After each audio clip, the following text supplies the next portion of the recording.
Hello dear students, आज की इस क्लास में आप सभी का मैं स्वागत और आज का ये वीडियो बहुत ही खास होने वाला है। फिजिक्स का क्लास 12 का रिवीजन हम लोग कर रहे हैं। अभी तक हम लोगों ने 3 यूनिट कंप्लीट कर लिया है। आज हम लोग देखेंगे चौथे यूनिट का इंपॉर्टेंट क्वेश्चंस। हमारे साथ बने रहिए। हमारे चैनल पर अभी फिजिक्स, केमिस्ट्री, मैथ्स, बायोलॉजी, जो भी साइंस के सब्जेक्ट्स हैं आपके 12th क्लास के एग्जामिनेशन का, सभी का फ्री में मटेरियल और इम्पॉर्टेंट क्वेश्चंस बताया जा रहा है। लाइव क्लासेस लगातार दिए जा रहे हैं। तो अगर आप हमारे साथ जुड़ के अपने नंबर को ज़्यादा बढ़ाना चाहते हैं, टॉपर लिस्ट में आना चाहते हैं, तो हमारे साथ जुड़िए। स्क्रीन पर दिए गए नंबर पर कॉल करके आप हमारे साथ ऐड हो सकते हैं। वीडियो अगर अच्छा लगता है तो ज़रूर अपने दोस्तों को शेयर करेंगे। तो चलिए बच्चों, बिना किसी देरी के हम लोग वीडियो को शुरू करते हैं। आज जिस हम चैप्टर के बारे में बात करने जा रहे हैं वो है यूनिट नंबर 4 और उसका नाम है alternating current and electromagnetic induction. ये हमारा यूनिट है, यूनिट नंबर 4। आप देख रहे हैं यूनिट नंबर 4 एक बड़ा यूनिट है और इससे 8 मार्क्स के क्वेश्चन आपके एग्जामिनेशन में पूछे जाएंगे। एग्जामिनेशन का पैटर्न तो आपको पता है, सभी बच्चे जानते हैं। टोटल जो क्वेश्चंस होंगे आपको 25 ऑब्जेक्टिव क्वेश्चन, 7 1 वर्ड वाले क्वेश्चन, 1 मार्क्स वाला क्वेश्चन, उसके बाद 6 आपको शॉर्ट आंसर लिखना है और फाइनली लास्ट में आपको 4 लॉन्ग क्वेश्चन को सॉल्व करना है। ये पैटर्न मैंने आपको बता दिया। बहुत सारे बच्चे नहीं जान रहे हैं तो पैटर्न को पहले अच्छे से समझ लीजिए, उसके बाद अब तैयारी कीजिए। और हाँ, तैयारी के बारे में एक बात इंपॉर्टेंट आपको मैं बता दूं, बहुत सारे बच्चे क्या करते हैं, बस केवल देख देख कर ही पढ़ाई कर रहे हैं। नोट्स को देख रहे हैं या उनका जो PDF है उनको बस केवल वो देख रहे हैं। तो देखने से कभी आपको फिजिक्स याद नहीं होने वाला। आपको पहली बात है फिजिक्स समझना पड़ेगा और दूसरी बात आप उसको रफ कॉपी में लिख लिख कर प्रैक्टिस कीजिए। जितना ज़्यादा आप लिखेंगे बच्चों उतना ज़्यादा ही आपका प्रैक्टिस होगा और एग्जामिनेशन हॉल में आपका पेन बिल्कुल नहीं रुकेगा। आप धड़धड़ा के धड़ल्ले से सारा आंसर लिख कर आएंगे। ठीक है, तो हमारा पहला जो पार्ट है वो है इलेक्ट्रोमैग्नेटिक इंडक्शन और दूसरा पार्ट है अल्टरनेटिंग करंट। ये है, इसको शॉर्ट में हम लोग बोलते हैं बच्चों, जो पहला पार्ट है इसका शॉर्ट नाम है EMI। E for electro, M से मैग्नेटिक हो गया और I से होता है इंडक्शन। ठीक है, हम लोग शॉर्ट में इसको EMI भी बोलते हैं। जरूर अपने दोस्तों को साथ शेयर कीजिए और अपने उज्जवल भविष्य के लिए, ब्राइट फ्यूचर के लिए हमारे साथ जरूर जुड़िए। ठीक है, दूसरा जो पार्ट है बच्चों अल्टरनेटिंग करंट, इसको शॉर्ट में हम लोग बोलते हैं AC। A डिनोट करता है अल्टरनेटिंग को और C डिनोट करता है करंट को। सही है, अब आते हैं, देखते हैं पहला क्वेश्चन MCQ जो है first number, magnetic flux. Magnetic flux क्या होता है? किसी सरफेस से जितने number of magnetic field lines pass करती हैं, इन नंबर ऑफ फील्ड लाइंस मतलब जितनी भी फील्ड लाइंस हैं इनको कलेक्टिवली मिलाकर एक साथ एक वर्ड बनाया गया और उसी को हम लोग बोलते हैं बच्चों मैग्नेटिक फ्लक्स। अगर यही बात इलेक्ट्रिक फील्ड लाइंस के लिए कही जाएगी तो वहाँ पर हम लोग उसको बोलेंगे इलेक्ट्रिक फ्लक्स। और यहाँ अगर बात हो रही है मैग्नेटिक फील्ड लाइंस की, इसीलिए इसका नाम पड़ा मैग्नेटिक फ्लक्स। ये एक स्केलर क्वांटिटी है, इसको हम लोग डिनोट करते हैं जनरली फाई से, और किसी किसी बुक्स में और कहीं आप देखेंगे तो फाई के नीचे ये छोटा सा बी लिखा रहेगा। तो इससे आपको समझना होगा ये है मैग्नेटिक फ्लक्स का सिंबल। अगर इलेक्ट्रिक फ्लक्स की बात की जाए तो वहाँ पर यही फाई रहेगा लेकिन उसके बेस में ई लिखा रहेगा। ई डिनोट करता है इलेक्ट्रिक फील्ड लाइंस को। ठीक है, और कोई बात है, कोई आप कुछ पूछना चाहते हैं तो कमेंट करके पूछ सकते हैं। सभी को बहुत गुड इवनिंग। अच्छा, और सभी लोग तैयारी कर रहे होंगे मेरे ख्याल से। तैयारी पूरे जोर शोर से कीजिए, एकदम अपने जिला में, अपने राज्य में टॉपर बन के रहना है। एकदम जैसे हम बता रहे हैं उसको फॉलो करते जाइए। आपको टॉपर बनने से, अच्छे मार्क्स लाने से कोई नहीं रोक सकता। क्वेश्चन बोल रहा है कि मैग्नेटिक फ्लक्स लिंक्ड, जुड़ा हुआ है एक कॉइल से। ठीक है, और कॉइल में n नंबर ऑफ टर्न्स हैं, area of cross section A है और ये इसके प्लेन में है पैरेलल मैग्नेटिक फील्ड B। तब इसका फार्मूला क्या होगा वो आपसे पूछा जा रहा है। ठीक है, मैग्नेटिक फ्लक्स का फार्मूला देखिए, मैग्नेटिक फ्लक्स का फार्मूला होता है फाई बराबर B.A। B मैग्नेटिक फील्ड को डिनोट करता है और A एरिया को डिनोट करता है। आप जानते हैं ये डॉट प्रोडक्ट है और आप पढ़ चुके हैं कि जहां डॉट रहता है उसको हटाने से वहां कॉस थीटा को ऐड करना पड़ता है। BA cos theta. ठीक है, अब यहां पर बात हो रही है कि क्वाइल में n नंबर ऑफ टर्न्स है। देखिए यहां दिया हुआ है n नंबर ऑफ टर्न्स है, तो ये जो फॉर्मूला है ये एक टर्न के लिए है। अगर हमारे पास n टर्न्स हो तो हम इसको मल्टीप्लाई कर देंगे n BA कॉस थीटा। अब यहां पर सवाल उठता है कि कॉस थीटा का क्या वैल्यू पुट करेंगे। थीटा मतलब कि एंगल। अब एंगल यहाँ पर देखना है मैग्नेटिक फील्ड और एरिया वेक्टर के बीच में। यहाँ दिया हुआ है पैरेलल, पैरेलल मतलब होता है समानांतर, और आप जानते हैं जहाँ पर दो पैरेलल लाइंस होती हैं वहाँ पर एंगल नहीं बनता है। एंगल बनने के लिए दोनों लाइंस को इंटरसेक्ट करना जरूरी है। अगर दो लाइंस एक दूसरे को क्रॉस करेंगी तभी वहाँ पर एंगल बनेगा। तो यहाँ पर तो पैरेलल है, पैरेलल इट मीन्स थीटा का वैल्यू हो जाएगा 0। तो अगर आप यहाँ 0 पुट करेंगे cos 0 तो वैल्यू हो जाएगा 1, cos 0 का वैल्यू 1 होता है, तब बच जाएगा NBA। इसका मतलब ये पहला ऑप्शन सही है। इस तरह से देखिए क्वेश्चन कब आया है, 2023 में आया है, अल्टरनेट ईयर में आया है। आपको मैंने पहले भी बताया है, आज फिर बता दे रहा हूँ, क्वेश्चन जो रिपीट होता है बच्चों वो हमेशा अल्टरनेट ईयर से रिपीट होता है। क्वेश्चन दूसरा, direction of current induced in a wire moving in a magnetic field is found by. एक वायर है, ठीक, मूव कर रहा है, चल रहा है। जैसे हम लोग पढ़ते हैं चार्ज मोशन में है, तो यहाँ पर वायर की बात हो रही है, कंडक्टर की बात हो रही है, वो मोशन में है, चल रहा है, ठीक है। और कहाँ जा रहा है, तो भाई वो मैग्नेटिक फील्ड में जा रहा है। तो उसमें जो करंट इंड्यूस होगा उसका डायरेक्शन को पता करने के लिए कौन सा रूल हम लोग लगाएंगे, Fleming left hand rule, Fleming right hand rule, Ampere's rule, none of this. इसका सही आंसर होगा बच्चों Fleming right hand rule, Fleming का दाएं हाथ का नियम। अम्पियर्स रूल क्या काम करता है, अम्पियर्स रूल से हम लोग मैग्नेटिक फील्ड का मैग्नीट्यूड को पता करते हैं, मतलब चुंबकीय क्षेत्र की तीव्रता को पता करते हैं अम्पियर्स रूल की मदद से। फ्लेमिंग राइट हैंड रूल हमें, फ्लेमिंग का जो दायां हाथ का नियम है वो हमें बताता है करंट का डायरेक्शन, ठीक। इस तरह से करते हैं हम लोग, फोर्स, फील्ड, करंट। ये मैंने अपना राइट हैंड लिया है। राइट हैंड के 3 उंगली को अगर हम लोग इस तरह से रखें कि तीनों आपस में परपेंडिकुलर हों, थंब, फर्स्ट फिंगर और ये मिडिल फिंगर, तो अगर इस तरह से अरेंजमेंट किया जाए तो ये जो थंब होता है ये बताता है मैग्नेटिक फोर्स का डायरेक्शन, ये जो फर्स्ट फिंगर ये मैग्नेटिक फील्ड का डायरेक्शन, और ये करंट का डायरेक्शन मिडिल फिंगर बताता है। तो यहाँ पर वही चीज़ था, पूछ रहा था आपसे करंट का डायरेक्शन किससे पता चलेगा, तो आंसर हो जाएगा फ्लेमिंग राइट हैंड रूल। 5वां क्वेश्चन, ये AC अल्टरनेटिंग करंट से क्वेश्चन पूछा गया है। In series LCR circuit, LCR नया चीज आया, देखिए LCR, L डिनोट करता है इंडक्टर को, C से होगा बच्चों कैपेसिटर, R से होगा रजिस्टर। LCR का शॉर्ट यही हो गया। तो बोल रहा है सीरीज LCR सर्किट मतलब एक ऐसा सर्किट जिसमें ये तीनों कंपोनेंट लगे हुए हों। Phase angle between supply voltage और करंट पूछ रहा है, करंट और सप्लाई वोल्टेज के बीच में कितना का फेज एंगल होता है। तो इसका आंसर होगा tan phi बराबर XL माइनस XC बटा में R। अब यहाँ 2 चीज आ गया, XL और XC। XL को हम लोग बोलते हैं इंडक्टिव रिएक्टेंस और XC को बोलते हैं कैपेसिटिव रिएक्टेंस। XL और XC, हाँ हिंदी में भी हम बता रहे हैं, हिंदी में भी सब बताते जा रहे हैं। गुफान आलम, चिंता मत कीजिए, हम हिंदी में ही बता रहे हैं। आशा क्वेश्चंस को हिंदी अंग्रेजी दोनों में हम समझा दे रहे हैं। आप लोगों को दिक्कत होगी तो हमसे पूछिए, ठीक है, दोनों में हम समझा दे रहे हैं। ये इंडक्टिव रिएक्टेंस और कैपेसिटिव रिएक्टेंस ये दोनों एक तरह से रेजिस्टेंस है। रेजिस्टेंस मतलब प्रतिरोध,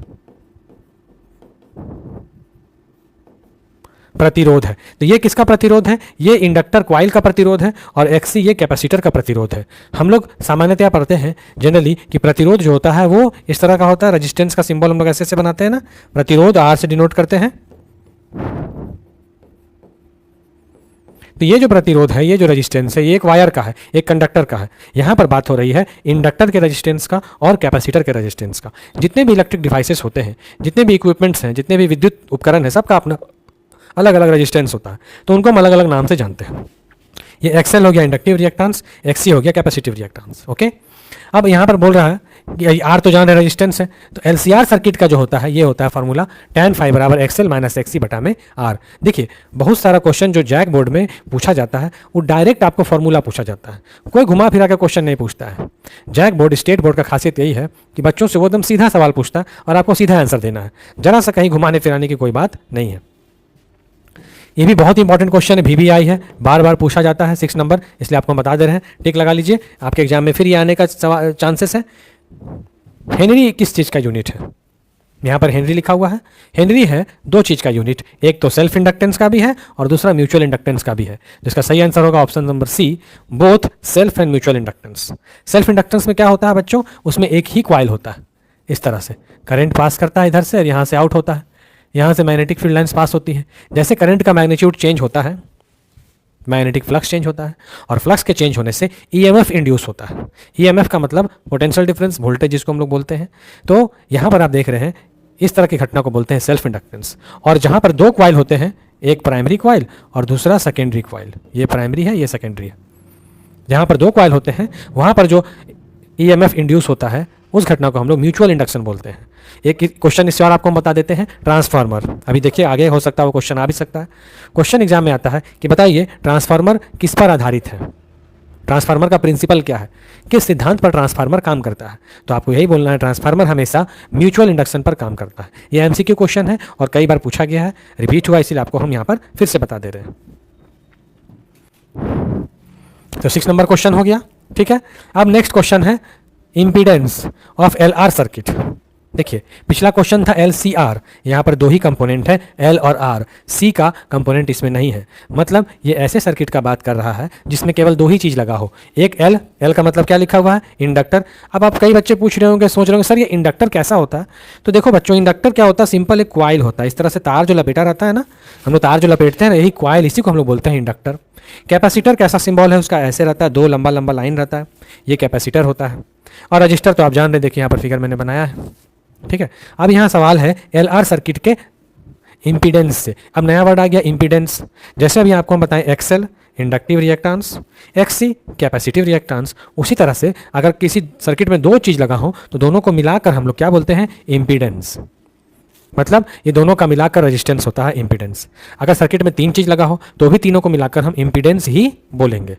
अगर सर्किट में केवल रेजिस्टेंस लगा हो, रजिस्टर लगा हो तो रेजिस्टेंस बोलेंगे, केवल ये वाला कॉइल लगा हो इंडक्टर वाला तो हम लोग इंडक्टिव रिएक्टेंस बोलेंगे, केवल कैपेसिटर लगा हो और कुछ नहीं लगा हो तो उसको हम लोग क्या बोलेंगे, कैपेसिटिव रिएक्टेंस। ये तीनों अलग अलग डिवाइस हैं, तीनों का गुण भी अलग है और तीनों का प्रतिरोध भी अलग अलग होता है। प्रतिरोध का काम क्या है, विद्युत धारा के प्रवाह को रोकने का काम, करंट के फ्लो को रोकने का काम करता है रेजिस्टेंस। अगर सर्किट में ज़्यादा रेजिस्टेंस है तो करंट कम फ्लो करेगा, कम रेजिस्टेंस है तो करंट ज़्यादा फ्लो करेगा। समझ में आ रही है बच्चों बात, कमेंट कीजिए जल्दी जल्दी, समझ में आ रही है। चलिए आगे बढ़ते हैं। बहुत अच्छा, आपके रिस्पॉन्स से, आपके कमेंट से हमें बहुत ज़्यादा शक्ति मिलती है और मोटिवेशन मिलता है इस तरह के वीडियो बनाने के लिए। हमारे वीडियो को जरूर सपोर्ट कीजिए, लाइक कीजिए और अपने दोस्तों के साथ जरूर शेयर कीजिए। और विशेष तो यहाँ क्वेश्चन है एल आर सर्किट के इम्पीडेंस से। तो पहले हम लोग देखते हैं एल सी आर सर्किट का इम्पीडेंस कितना होता है। पहले तीनों का देख लेते हैं। सपोज हम कर रहे हैं एल सी आर का, पहले करते हैं हम लोग एल सी आर का। इसका जो इम्पीडेंस जेड से डिनोट होता है ये होता है एक्सएल माइनस एक्सी का whole square plus R square, ये फार्मूला होता है, ठीक है। अब यहाँ पर देखिए दो ही कंपोनेंट है एल और आर, तो एल वाला रहेगा, आर वाला रहेगा, सी वाला नहीं रहेगा। तो बचेगा क्या बच्चों, XL square plus R square, यही बचेगा। यही ऑप्शन हमारा ये मिल रहा है। एक्सएल स्क्वायर मतलब एल ओमेगा का होल स्क्वायर। एक्सएल का फार्मूला होता है, चूंकि एक्सएल बराबर होता है एल ओमेगा, तो अगर एक्सएल की जगह एल ओमेगा को रखेंगे तो क्या होगा, L square omega square plus R square. मिलाइए इस ऑप्शन को इसके साथ, देखिए मैच कर रहा है ना। ऑप्शन नंबर डी सही है, 7 का ऑप्शन नंबर डी। आगे बढ़ते हैं। 8 नंबर क्वेश्चन बहुत ही इंपॉर्टेंट है, ये भी बार बार पूछा गया है, 2017 में देखिए आ चुका है, लिखा हुआ है। बोल रहा है कि फाई जो है फेज डिफरेंस है। अब यहाँ वर्ड आ गया फेज डिफरेंस। फेज का मतलब फिजिक्स में होता है एंगल, कोण, और डिफरेंस का मतलब होता है अंतर। कोण का अंतर कितना डिग्री, जैसे हम लोग बोलते हैं ना 30 डिग्री का अंतर है या 45 डिग्री का अंतर है, तो भाई कोण कितना, कोण का अंतर है तो फाई ले लिया गया एसी सर्किट और ईएमएफ के बीच। तो पूछा जा रहा है पावर फैक्टर क्या होगा। पावर फैक्टर होता है cos फाई, ठीक है। फॉर्मूला होता है IRMS into ERMS into cos phi. ये पावर फैक्टर का फॉर्मूला है पी का, एसी सर्किट का। तो यहाँ पर आप देख रहे हैं लास्ट में कौन सा ट्रिगोनोमेट्रिकल फंक्शन आया है, cos थीटा आया है। ध्यान दीजिएगा, याद रखेंगे कि एसी सर्किट में जो फेज डिफरेंस होगा और जो पावर फैक्टर होगा वो हमेशा cos फाई के टर्म में रहता है। चलिए आगे बढ़ते हैं।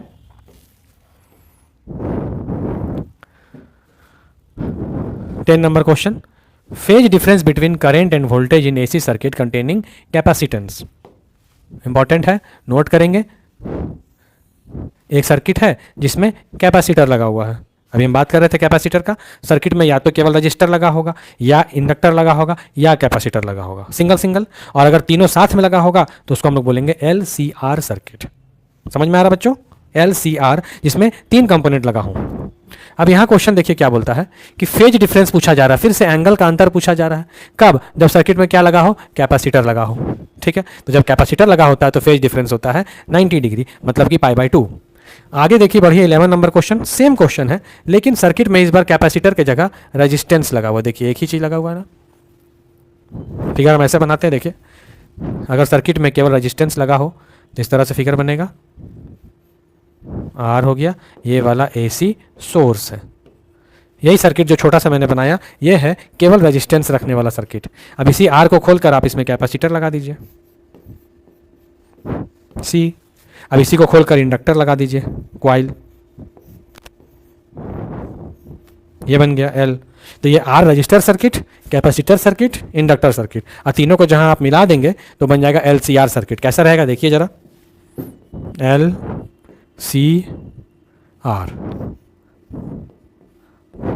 LCR। देखिए ध्यान से देखिए, वहां तीनों अलग अलग सर्किट हैं, सिंगल सिंगल कंपोनेंट लगे हुए हैं।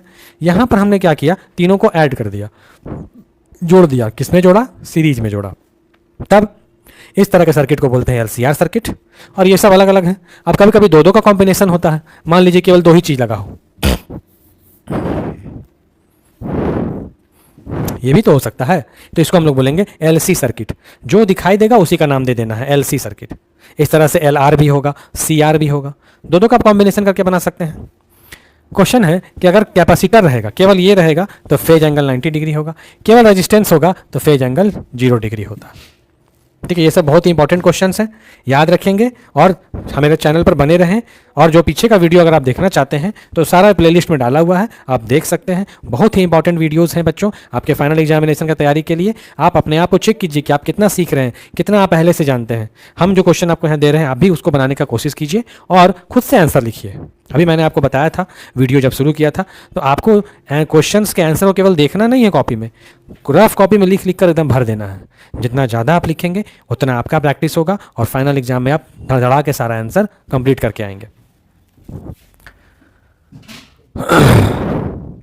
ये क्वेश्चन है, ये भी 14 नंबर क्वेश्चन थोड़ा इंपॉर्टेंट है, इसको डिस्कस कर लेते हैं। 2 parallel conductors carrying current in the same direction. 2 conductors हैं, पैरेलल हैं, दोनों से करंट सेम डायरेक्शन में जा रहा है।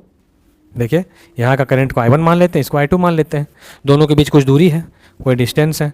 तो आपसे पूछ रहा है, बताइए जब दोनों कंडक्टर सेम डायरेक्शन में जाएंगे तो ये दोनों आपस में क्या करेंगे, अट्रैक्ट करेंगे कि रिपेल करेंगे। तो जब सेम डायरेक्शन में जाएगा तो याद रखिएगा, सेम डायरेक्शन जब भी रहेगा तो वो दोनों अट्रैक्ट करेंगे, एक दूसरे की तरफ खिंचाएंगे, ऐसे नज़दीक आना चाहेंगे। लेकिन जहाँ करंट का डायरेक्शन उल्टा होगा, सपोज एक में जा रहा है करंट I1, एक में करंट जा रहा है I2 नीचे, दोनों का डायरेक्शन देखिए अपोजिट है, यहाँ लिख देते हैं अपोजिट डायरेक्शन। तब ये दोनों दूसरे को रिपेल करते हैं। ये बहुत ही इंपॉर्टेंट है क्वेश्चन, या तो अट्रैक्ट करने वाला पूछा जा सकता है आपसे, या तो रिपेल करने वाला। मैंने दोनों कंडीशन आपको बता दिया। तो इसका सही आंसर क्या होगा, सेम डायरेक्शन में है तो पहला हो जाएगा अट्रैक्ट ईच अदर, एक दूसरे को खींचेंगे अपनी ओर।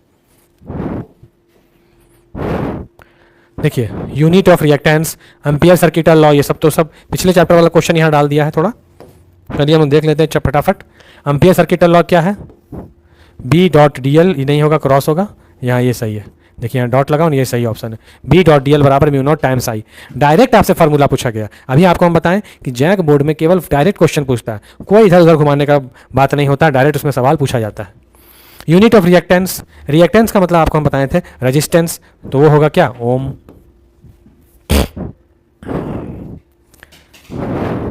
चलिए अब हम लोग आगे बढ़ते हैं बच्चों, शॉर्ट क्वेश्चंस की ओर बढ़ते हैं। ये देखिए शॉर्ट टाइप क्वेश्चन आंसर है, ये तो बहुत इंपॉर्टेंट है। सेल्फ इंडक्शन वाला पहला question, define the term self induction.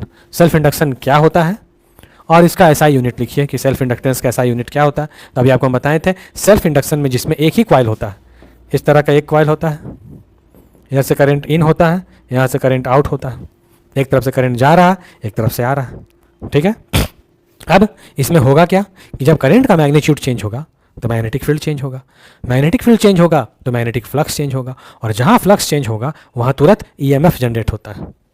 ठीक है, पहले क्या चेंज हुआ, करंट, करंट से क्या चेंज हुआ, magnetic field, magnetic field change होने से क्या चेंज हुआ, मैग्नेटिक फ्लक्स, फ्लक्स चेंज होने से क्या हुआ, ईएमएफ इंड्यूस हो गया, इंड्यूस्ड।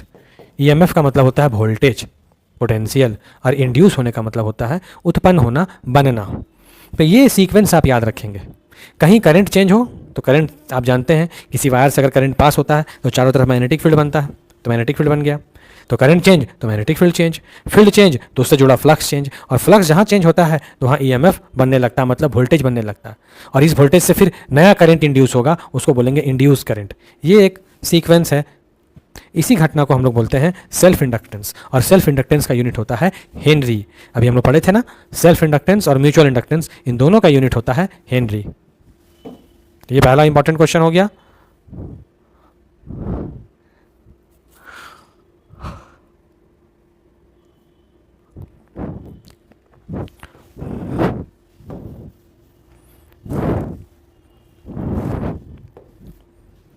एक और इंपॉर्टेंट क्वेश्चन हम लोग यहां देख लेते हैं, 7 number. What do you mean by electromagnetic induction. जो हमारा चैप्टर का नाम था ईएमआई, उसी के बारे में पूछ रहा है कि ईएमआई क्या होता है। Right Faraday's law of electromagnetic induction. Faraday जो साइंटिस्ट थे जिन्होंने हमें ईएमआई के बारे में, इंडक्शन के बारे में बताया था, उनके लॉ को पूछा जा रहा है, उनका लॉ बताइए। ठीक है, तो सबसे पहले हम लोग जानते हैं कि ईएमआई होता क्या है, इलेक्ट्रोमैग्नेटिक इंडक्शन क्या होता है। तो जब कभी किसी क्वाइल से, यही क्वाइल है इस तरह से, क्वाइल से जुड़ा हुआ मैग्नेटिक फ्लक्स चेंज होता है, किसी क्वाइल से जुड़ा हुआ मैग्नेटिक फ्लक्स अगर चेंज हो तब उस क्वाइल में ईएमएफ इंड्यूस होता है, मतलब पोटेंशियल डिफरेंस बनता है, और इसी घटना को बोलते हैं हम लोग इलेक्ट्रोमैग्नेटिक इंडक्शन, शॉर्ट में ईएमआई। ठीक है, अब फैराडे का नियम क्या किया था, फैराडे ने एक्सपेरिमेंट किया था, और एक्सपेरिमेंट के आधार पर उन्होंने कुछ निष्कर्ष दिए, हमें कुछ रिजल्ट दिए, कुछ कंक्लूजन दिया। उन्हीं कंक्लूजन और रिजल्ट को हम लोग Faraday law of electromagnetic induction के नाम से जानते हैं। उन्होंने बताया था, एक क्वाइल लिया, यहाँ पर एक मैग्नेट को रखा, मैग्नेट एक बार, मैग्नेट में 2 पोल होते हैं, नॉर्थ पोल साउथ पोल। तो मैग्नेट एक बार नीचे जा रहा था, फिर एक बार मैग्नेट ऊपर जा रहा था। तो नीचे ऊपर जब मैग्नेट का पोजीशन हो रहा था तो उससे क्या हुआ, क्वाइल में जो मैग्नेटिक फील्ड लाइंस जुड़ी हुई थी वो कम ज़्यादा हो रही थी।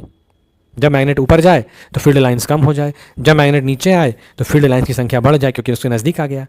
तब ये तो फील्ड लाइंस कम ज़्यादा हो रहा है, फ्लक्स चेंज हो रहा है, तो क्या देखा उन्होंने, यहाँ एक गैल्वेनोमीटर उन्होंने लगाया था, तो गैल्वेनोमीटर के कांटा में डिफ्लेक्शन होने लगा, जो मीटर का कांटा रहता है वो ऐसे ऐसे होने लगा। तब उन्होंने निष्कर्ष निकाला कि जरूर यहाँ पर करंट बन रहा है। अब करंट अपने तो बनता नहीं है, करंट बनता है हमेशा पोटेंशियल डिफरेंस देने से, तो जहाँ भी पोटेंशियल डिफरेंस होगा वहाँ करंट प्रोड्यूस होगा। तो ये जो गैल्वेनोमीटर है, जो हमें करंट का मेजर करने का एक डिवाइस है, इसमें डिफ्लेक्शन होने लगा, तो फैराडे को लगा कि जरूर यहाँ पर ईएमएफ इंड्यूस हुआ है जिसके कारण करंट बन रहा है, और इसी घटना को उन्होंने नाम दिया इलेक्ट्रोमैग्नेटिक इंडक्शन, और उससे जुड़ा हुआ कुछ कुछ रूल्स बताया है। ठीक है, तो वही आपको रूल्स इसमें लिखना है और इस घटना को क्या डिफाइन करना है, परिभाषित करना है। देखिए यहाँ पर लिखा हुआ इलेक्ट्रोमोटिव फोर्स, ईएमएफ। ईएमएफ का मतलब होता है potential difference.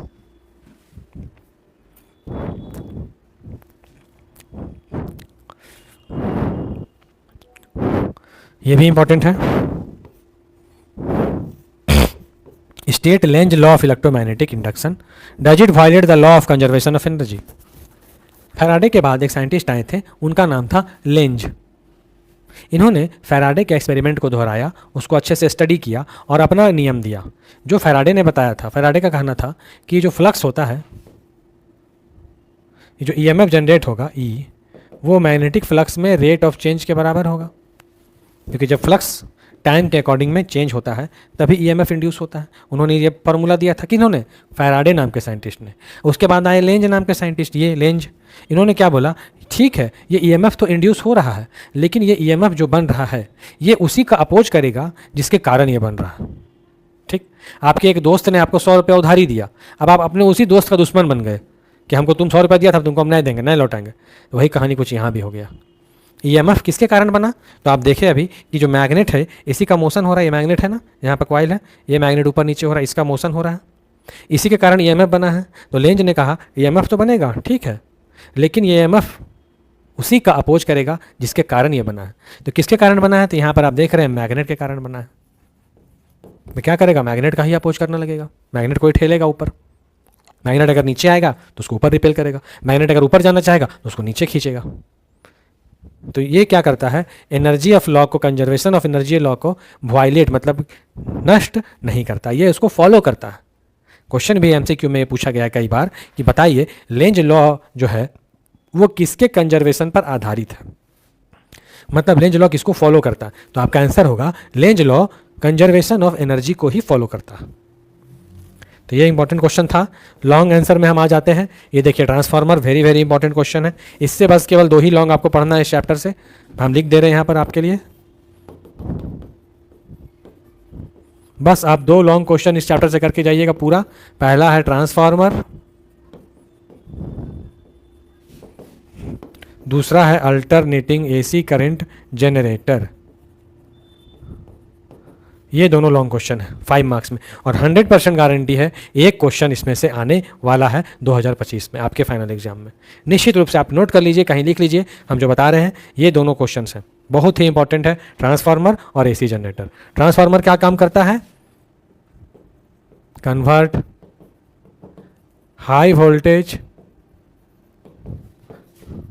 To low voltage and vice versa, मतलब उसका उल्टा। ये ट्रांसफार्मर आपने देखा होगा हमारे गली में, मोहल्ले में, पोल में लगा रहता है ट्रांसफार्मर। हमारे जितने भी इलेक्ट्रॉनिक डिवाइसेस हैं सब में ट्रांसफार्मर आपको देखने को मिलेगा। इवन हमारा जो चार्जर है मोबाइल का, उसमें भी छोटा सा ट्रांसफार्मर लगा होता है, कभी आप खोल के देखेंगे तो आपको दिखाई दे देगा। तो ये ट्रांसफार्मर का काम क्या है? ये हाई वोल्टेज को लो वोल्टेज में और लो वोल्टेज को हाई वोल्टेज में बदलने का काम करता है। ठीक है। दूसरा जो लॉन्ग क्वेश्चन है बहुत ही इंपॉर्टेंट है 5 मार्क्स के लिए, 5 मार्क्स के लिए, यह है एसी जनरेटर। क्वेश्चन आपसे पूछा जाएगा what is AC generator, right its principle, construction and working. AC generator क्या होता है, इसका प्रिंसिपल लिखिए, कंस्ट्रक्शन बनाइए, फिगर बनाइए और वर्किंग लिख दीजिए बस। तो एसी जनरेटर जैसा नाम से पता चल रहा है कि ये जनरेटर है, जनरेट करेगा, बनाएगा। तो क्या बनाएगा भैया? तो ये बनाएगा हमको एसी, अल्टरनेटिंग करंट, वैसा करंट जो हमारे घर में सप्लाई होता है। करंट 2 तरह का होता है, एसी और डीसी। बैटरी से जो करंट प्राप्त होता है वो डायरेक्ट करंट है, डीसी। लेकिन जो हमारे घरों में करंट आ रहा है पावर स्टेशन से, बिजली विभाग से जो हमारे घर में बिजली भेजी जा रही है, कौन सी करंट है, कौन सी बिजली है? अल्टरनेटिंग करंट है। और ये इसको बनाने वाला जो मशीन है उसी का नाम है एसी जनरेटर। यही क्वेश्चन एग्जाम में आता है, या तो ये पूछेगा या तो दोनों में कोई क्वेश्चन पूछेगा। ठीक है। तो इस तरह से इस चैप्टर का सारा इंपॉर्टेंट आपको हम बता दिए हैं। आज का वीडियो को हम लोग यहीं एंड करेंगे। ठीक है। कल फिर मिलेंगे एक नए जोश के साथ, नई ऊर्जा के साथ और नए नए क्वेश्चंस के साथ। तो आपको कैसा लगा आज का वीडियो जरूर कमेंट में बताइए, और अच्छा लगा हो, हेल्पफुल नजर आया हो तो जरूर अपने दोस्तों के साथ शेयर कीजिएगा। ठीक है, करेंगे। ठीक है। आज के लिए यहीं तक। वीडियो देखने के लिए बहुत बहुत धन्यवाद। Thank you.